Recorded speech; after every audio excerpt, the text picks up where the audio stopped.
welcome to Next Generation Online Service.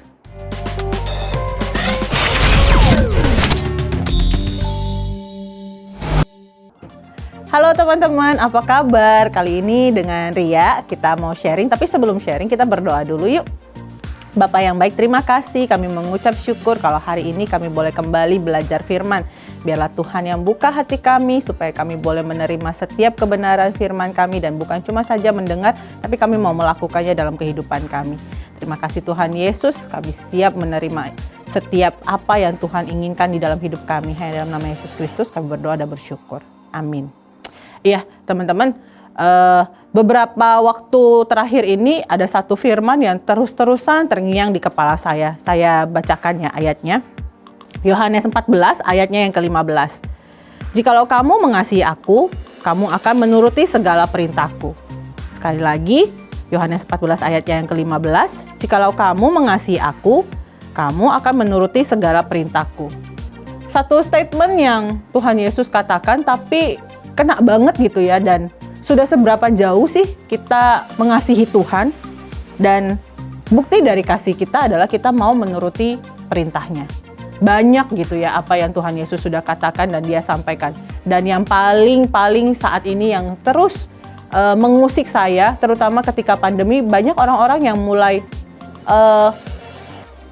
karena dia stay at home, terus dia mulai oke lah sekarang saatnya lebih tenang, cooling down, jangan banyak aktivitas, seolah-olah ketika perintah prokes yang mengatakan bahwa jangan berkumpul, jangan mendekati keramaian. Memang sih kita harus lakukan, tapi bukan berarti dengan adanya perintah itu kita menjadi leha-leha dan lupa sama perintah Tuhan bahwa kita harus pergi dan beritakan firman Tuhan. Pergi jadikan semua bangsa murid. Itu ada di Matius yang ke-28 ayatnya yang ke-19 dan 20.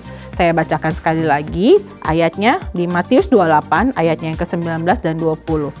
Kata Tuhan, dari 18 ya saya bacanya biar lebih lengkap. Yesus mendekati mereka dan berkata, "Kepadaku telah diberikan segala kuasa di surga dan di bumi. Karena itu, pergilah, jadikanlah semua bangsa muridku dan baptislah mereka dalam nama Bapa dan Anak dan Roh Kudus. Dan ajarlah mereka melakukan segala sesuatu yang telah kuperintahkan kepadamu. Dan ketahuilah, aku menyertai kamu senantiasa sampai kepada akhir zaman." Nah, perintah ini disampaikan oleh Tuhan Yesus kepada murid-muridnya. Dan saya percaya setiap kita adalah muridnya Tuhan Yesus gitu ya. Dan ketika kondisi PPKM ini menuntut kita untuk lebih banyak stay at home, bukan berarti kita kendor untuk mengerjakan perintah ini gitu kan. Karena kembali lagi, ketika Tuhan bilang kalau kamu mengasihiku, kamu akan menuruti perintahku. Dan salah satu perintahnya, bahkan ini sebelum dia naik ke surga, dia bilang pergilah jadikan segala bangsa muridku.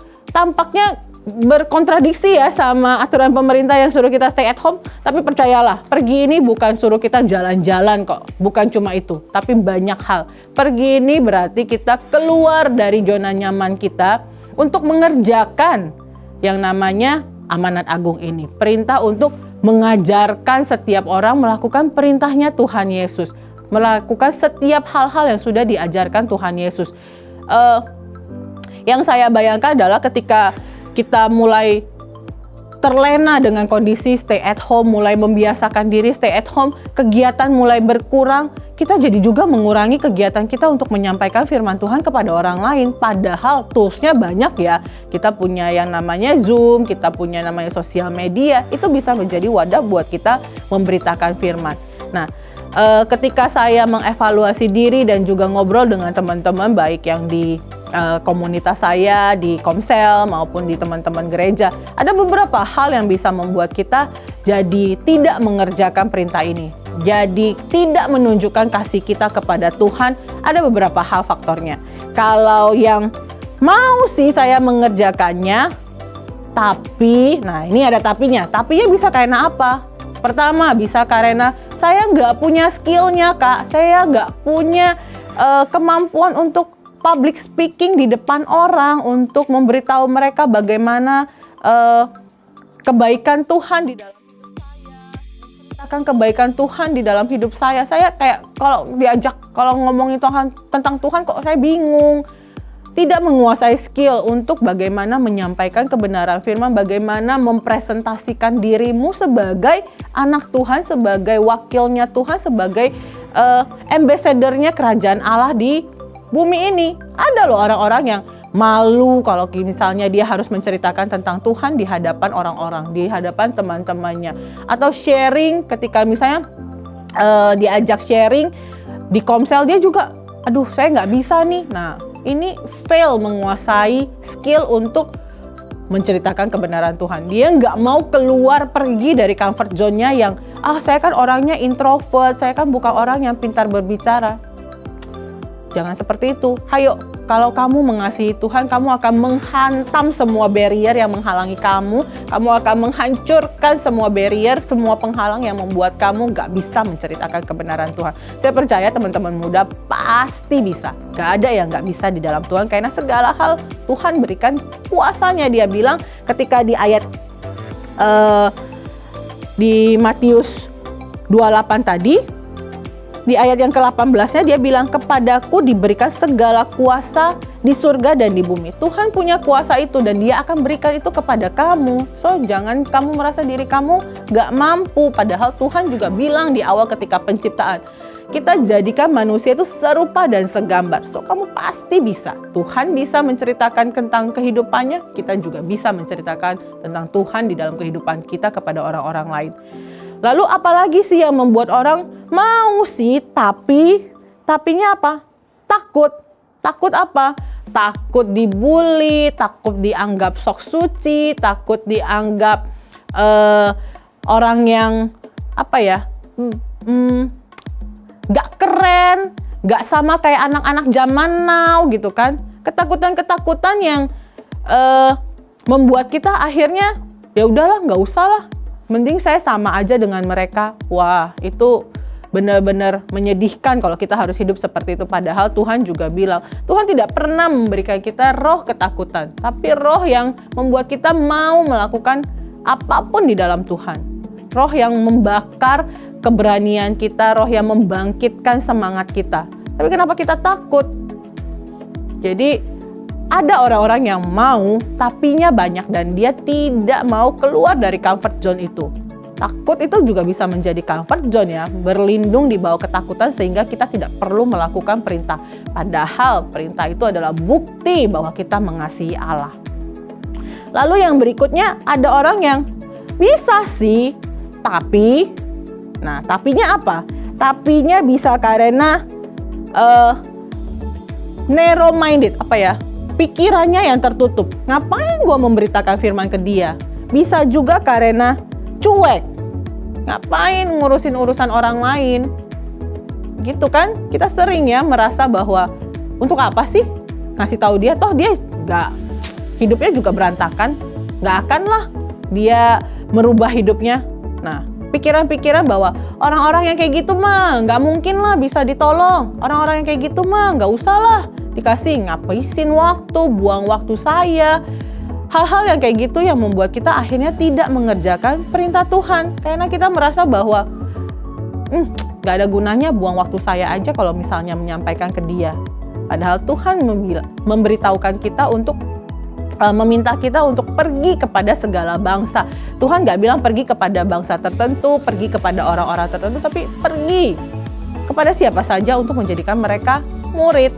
Jadi bukan bagian kita menentukan apakah orang ini akan terima atau tidak. Bukan bagian kita untuk menentukan apakah dia layak atau tidak untuk menerima Tuhan. No, bagian kita hanya pergi, ajarkan kepada mereka, beritahukan kepada mereka tentang Tuhan Yesus, tentang kebaikan Tuhan Yesus, tentang kabar gembira bahwa ada jalan yang membawa kita kepada keselamatan.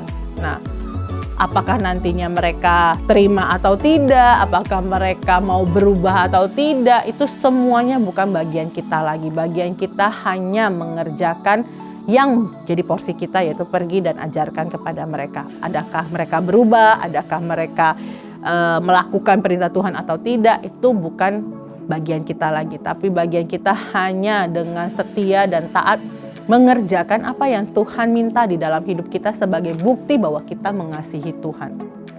Ada juga hal-hal yang punya si skill itu, mampu sih mengerjakannya, cakap mengajar, bisa public speaking dengan baik, bisa menunjukkan, tapi kemalasan. Ini paling banyak banget ketika saya sharing bersama dengan teman-teman Komsel ataupun dengan adik-adik di youth community bahwa penghalang terbesar mereka adalah malas. Malas untuk menggali lebih banyak lagi, malas untuk menyediakan waktu dan tenaga untuk orang lain. Kayaknya buat gua sendiri aja nggak cukup gitu kan. Gua aja masih pengen main game, masih pengen leha-leha menikmati hidup. Padahal firman Tuhan mengatakan bahwa hidupku bukan aku lagi. Ketika kamu terima Kristus, hidupku bukan milikmu lagi, tetapi Kristus yang hidup di dalam kamu. Tapi kenapa kamu masih suka sekali menghidupi daging? Kenapa kita masih suka sekali melakukan kehendak daging dan tidak mau mengerjakan apa yang menjadi kerinduan dan kehendak Tuhan di dalam hidup kita? So, mari teman-teman muda, yuk kita evaluasi diri kita. Benarkah kita mengasihi Tuhan? Benarkah kita sungguh-sungguh mencintai Tuhan? Benarkah kita sungguh-sungguh mau melakukan apapun yang Tuhan katakan karena kita sudah menerima kasih Tuhan? Sama kayak kita kalau misalnya, ini buat teman-teman yang punya pasangan mungkin lebih mudah mengilustrasikannya. Bayangkan kalau kamu punya pasangan, kemudian pasangan kamu tinggalnya jauh gitu kan. Kemudian dengan rela pagi-pagi dia datang jemput kamu untuk nganterin kamu. Terus semuanya tanpa keluhan dia lakukan karena dia mengasihi kamu. Nah sekarang buat kamu, apakah kamu sungguh-sungguh mengasihi Tuhan? Kalau kamu sungguh-sungguh mengasihi Tuhan, harusnya kamu bisa put effort yang sama, dengan rela, dengan ikhlas untuk mau memberikan waktu kamu untuk Tuhan. Mau nggak sih kita mengerjakan itu? Kalau perintah ini sih sangat mengusik saya ketika saya tidak mengerjakan perintah Tuhan. Saya kayak, apakah benar saya sayang sama Tuhan? Sama kayak kita ke pasangan kita, kalau misalnya dia minta sesuatu terus nggak kita lakukan karena kita tidak mau put extra effort, nggak mau mengusahakan, jadi mempertanyakan, benar nggak sih lu sayang sama gua? Kan seperti itu kan, sering ya kalau pacar kamu misalnya nanya, lu beneran nggak sih sayang sama gua minta ini kok lu nggak mau? Nah itu juga harus kita pertanyakan. Nanti saya juga sering mempertanyakan kepada diri saya sendiri, benar nggak sih saya mengasihi Tuhan, kenapa saya tidak mau mengerjakan hal ini buat Tuhan?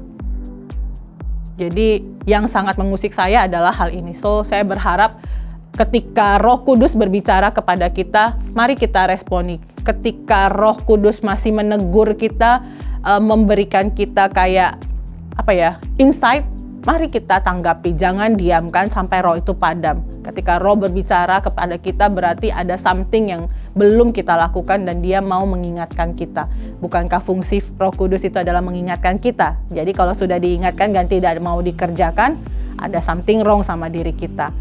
So, saya kembali remind lagi buat teman-teman muda sekalian, yuk kita mulai bangkitkan kembali semangat kita, asah skill kita. Kalau misalnya kita merasa ada yang kurang ketika kita mau mengerjakan firman Tuhan, ada yang kurang, kita mau coba berikan yang terbaik. Sama ketika misalnya pasangan kamu minta kamu melakukan sesuatu, kamu pasti mau mengusahakannya. Dengan segala macam usaha kamu akan kerjakan. Ke orang tua yang kamu kasih, ketika dia minta sesuatu, kamu mau mengusahakan. Sama kepada orang tua saya juga ketika mereka minta sesuatu gitu kan, walaupun jauh, ketika saya masih mau mengusahakannya, ketika saya rasa saya mampu, saya akan kejar itu juga untuk menyenangkan hati mereka.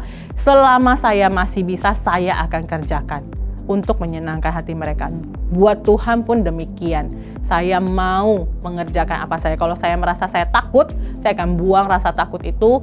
Saya akan minta sama Tuhan, Tuhan memberikan saya roh keberanian untuk menyampaikan. Kalau saya merasa skill saya kurang, saya akan tambah-tambahkan skill saya. Ketika kerja saja kita tambah-tambahkan skill. Masa untuk pelayanan kita tidak mau juga menambahkan skill.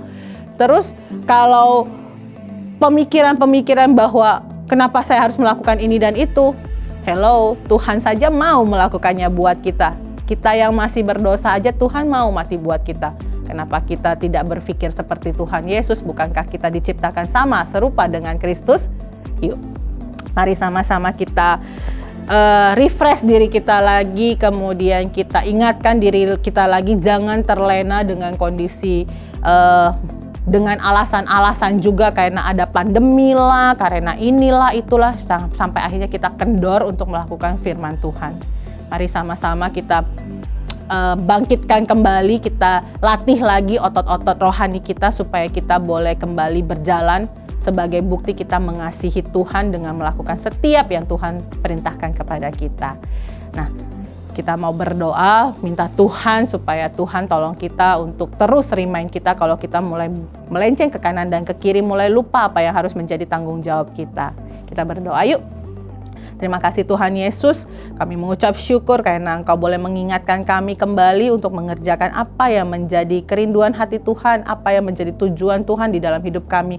Kalaupun ada hal-hal yang menghalangi, kiranya Tuhan saja yang boleh menolong kami menghancurkan setiap penghalang-penghalang itu, dan kami mau melakukannya karena kami sudah terlebih dahulu menikmati kasih Tuhan yang luar biasa di dalam hidup kami, dan kami mau melakukan setiap apa yang menjadi perintah Tuhan karena sebagai bukti kami mengasihi Tuhan. Terima kasih Tuhan Yesus, kami menyerahkan hidup kami sepenuhnya ke dalam tangan-Mu Tuhan, yang pimpin dan tolong kami dengan segala kelemahan kami, tapi kami percaya Tuhan yang akan memberikan kami kekuatan dan kuasa yang sama akan turun kepada kami untuk boleh memberitakan firman kepada siapapun. Dalam nama Yesus Kristus kami berdoa dan mengucap syukur. Terima kasih Tuhan, amin. Ya, teman-teman, sampai di sini dulu sharing saya. Sampai ketemu lagi di pertemuan berikutnya. God bless.